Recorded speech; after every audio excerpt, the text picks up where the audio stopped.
Olá, eu me chamo Caroline Domingues e faço parte do curso de Letras Língua Portuguesa da UFRA.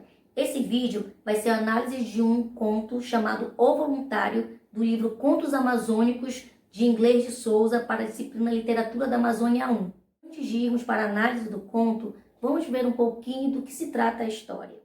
O conto O Voluntário mostra o recrutamento forçado do Batalhão de Voluntários da Pátria para a Guerra do Paraguai, apresentando ainda curiosos experimentos com a linguagem.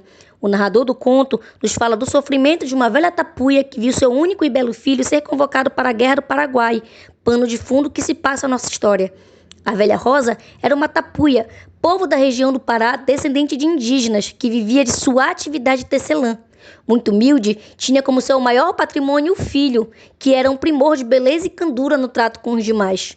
Obviamente que o meio social daquela região pobre e provinciana fez com que o rapaz fosse recrutado para a guerra. O autor vai descobrindo a história narrada, o autor nos premia com um cenário único, com rios, cheias, o psicológico dos personagens e a riqueza de um folclore regional. Para iniciarmos a análise do nosso conto, partiremos do personagem Pedro, que é o personagem principal da nossa obra. Porém, é importante dizer que o modo de vida rústico que o narrador descreve no conto evidencia uma realidade puramente local, típica e que serve como um espelho para a compreensão desse mundo que parece estar à parte do território nacional. Um mundo que flutua na imensidão do seu caráter social e imaginário. Nesta obra, especificamente, verifica-se que tudo gira em torno da ironia. É com o título que Inglês de Souza inicia sua crítica às ações militares do país da época, que era submissa à corte que estava instalada no Rio de Janeiro. No conto, o texto reflete a crueldade com que eram recrutados os homens que participariam da Guerra do Paraguai. Pedro é recrutado à força pelo capitão Fabrício para servir na guerra. A partir de então, o conto ganha uma conotação histórica, relatando esse fato marcante na história nacional. Ao longo do nosso texto, os personagens seguem uma única linha de comportamento, sendo dessa forma considerados personagens planos, pois cada personagem permanece agindo de uma forma e de uma conduta. Existem, porém, algumas mudanças no que diz respeito às atitudes dos personagens. Pedro, por exemplo, quando assediado pelo capitão Fabrício para servir como voluntário na guerra, transformando-se numa fera que luta por sua sobrevivência, como veremos no trecho a seguir. Foi uma cena terrível que teve lugar então. A velha Rosa, desgrenhada com os vestidos rotos, cobertos de sangue, soltava branidos de fera parida. Pedro entorcia-se em convulsões violentas e os soldados não conseguiam arredá-lo da mãe. Fabrício, ordenando que levassem o preso, lançara ambas as mãos aos cabelos da velha e, puxando por eles, procurava conseguir que largasse as roupas do filho.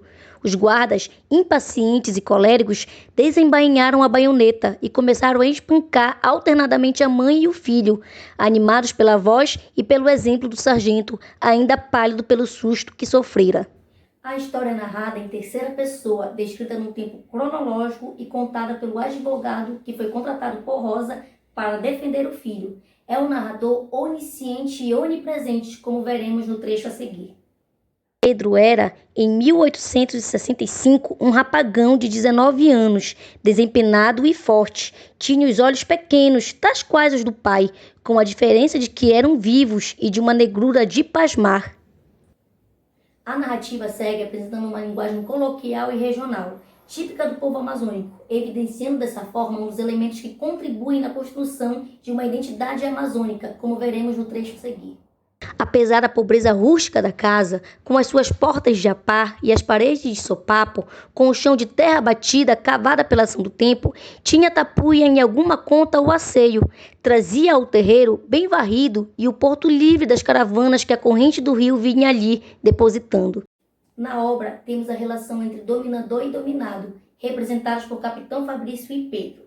O capitão, nomeado recrutador em todo o termo de Alenquer, recebera a ordem determinante do presidente da província para mandar pelo primeiro vapor um contingente de voluntários, custasse o que custasse. O dominado era representado por Pedro, filho único da velha tapuia Rosa, que não poderia ser recrutado para a Guerra do Paraguai. Já o destino da mãe de Pedro, Rosa, foi perambular pelas ruas de Santarém, carregando os estigmas da exclusão, tendo a ela atribuídos adjetivos como pobre tapuia louca, Os três termos expõem sua condição de pobre, de mestiça sem voz, pois a fala do louco sempre é desconsiderada. A exclusão de Rosa é demarcada pelo discurso daquele que aparentemente questiona o sistema excludente, o narrador, pois durante todo o conto ele faz com que os posicionamentos de Pedro e sua mãe sejam feitos por meio do discurso indireto, portanto, vetando-lhes a palavra. O autor procura mostrar o cotidiano simples de um povo que oscila entre o tradicional e o moderno, num contraponto entre o rural e o urbano,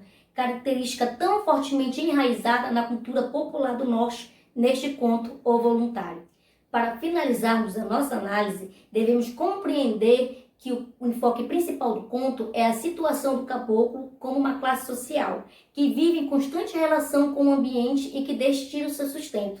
O autor aborda questões particulares daquela realidade tão tipicamente comum, mas recheada de um fator imaginário estetizador, como afirma Paz Loureiro em seu livro Cultura Amazônica. Esta foi a análise da obra O Voluntário, que se encontra no livro Contos Amazônicos de Inglês de Souza.